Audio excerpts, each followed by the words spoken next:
चौथ्या टप्प्यातील प्रचाराच्या शेवटच्या दिवशी सभांचा धडाका आज दिवसभर पाहायला मिळणार आहे। महायुती आणि महाविकास आघाडीच्या दिग्गज नेत्यांच्या आज सभा होणार आहेत। पिंपरीमध्ये आज मुख्यमंत्री एकनाथ शिंदे यांचा रोड शो होतोय, तर मावळ लोकसभा मतदारसंघाचे महायुतीचे उमेदवार श्रीरंग बारणे यांच्या प्रचारासाठी शिंदे यांचा रोड शो होणार आहे। तर दुसरीकडे आज पालघरमध्ये उद्धव ठाकरे यांची ही सभा होतीये। भारती कांबडी यांच्यासाठी उद्धव ठाकरे यांच्या सभेचं आयोजन करण्यात आलेलं आहे। शरद पवार अमोल कोल्हे यांच्यासाठी हडपसरमध्ये आज सभा घेत आहेत, तर पुण्यामध्ये मुरलीधर मोहोळ यांच्यासाठी गडकरींची सभा होणार आहे। पंकजा मुंडे या देखील आज परळीमध्ये सभा घेणार आहेत आणि चौथ्या टप्प्यासाठी आता 13 मेला मतदान होत आहे। राज्यातील 11 जिल्ह्यांमध्ये हे मतदान पार पडणार आहे आणि आपण आज पाहतोय प्रचाराचा शेवटचा दिवस असल्यामुळे मतदारांपर्यंत पोहोचण्यासाठी महत्त्वाचे सगळे नेते आज प्रचार सभा आणि रॅली घेत आहेत।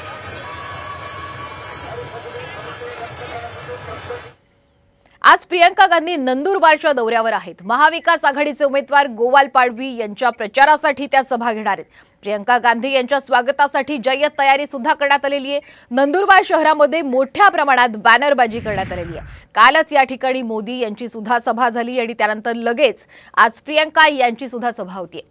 यंदा डॉक्टर हिना गावित विरुद्ध गोवाल पाडवी अशी थेट लढत नंदुरबारमध्ये पाहायला मिळतेय, त्यामुळे प्रियंका गांधी यांच्या आज होणाऱ्या सभेकडे सर्वांचं लक्ष आहे। कारण याच ठिकाणी नंदुरबारमध्ये काल पंतप्रधान मोदी यांची सभा झाली आणि याच सभेतून त्यांनी थेट शरद पवार आणि उद्धव ठाकरे यांना एनडीएत येण्याचं आमंत्रण दिलेलं आहे। आता पंतप्रधान मोदी यांच्या या वक्तव्यावर प्रियंका गांधी नेमकं काय प्रत्युत्तर देतात पाहायचं आहे।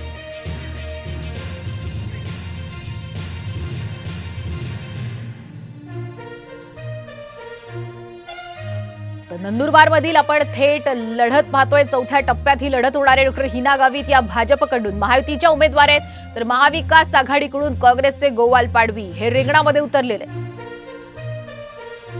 चौथ्या टप्प्यातील जळगावमधील थेट लढत पाहतोय। भाजपकडून स्मिता वाघ या महायुतीच्या उमेदवार, तर शिवसेना ठाकरे गटाचे करण पवार हे त्यांच्या समोर उभे आहेत। रावेरमधील थेट लढत भाजपकडून रक्षा खडसे, तर दुसरीकडे श्रीराम पाटील हे शरद पवार गटाकडून आहेत। जालन्यातील थेट लढत भाजपकडून रावसाहेब दानवे यांच्या विरुद्ध काँग्रेसचे कल्याण काळे रिंगणात आहेत।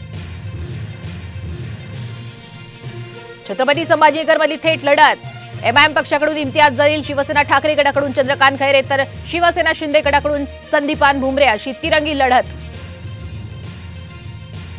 मावळमधली आपण थेट लढत पाहतोय। श्रीरंगाप्पा बारणे शिवसेना शिंदे गटाकडून, तर संजोग वाघेरे शिवसेना ठाकरे गटाकडून रिंगणामध्ये उतरलेत।